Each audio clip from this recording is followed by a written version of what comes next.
Bersama dengan saya Ilman Pro 2 pilihan anda. Okey, semalam saya dapat wasabi daripada customer saya. Dia tanya saya, "Bakpo gearbox kereta dia sentap?"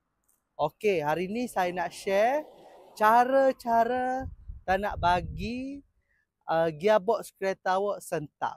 Okey, jom kita guna kereta Azia hari ni.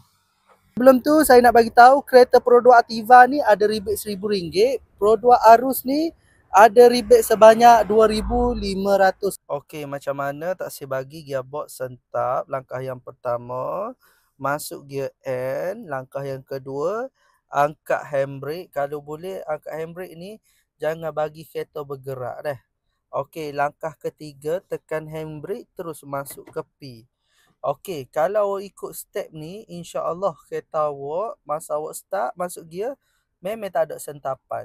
Melainkan masa awak nak masuk ke P ni, kereta awak ni ada gerak sikit ke belakang ataupun ke depan, awak terus masuk P tak angkat handbrake akan berlaku. Betul tak saya bagi tahu?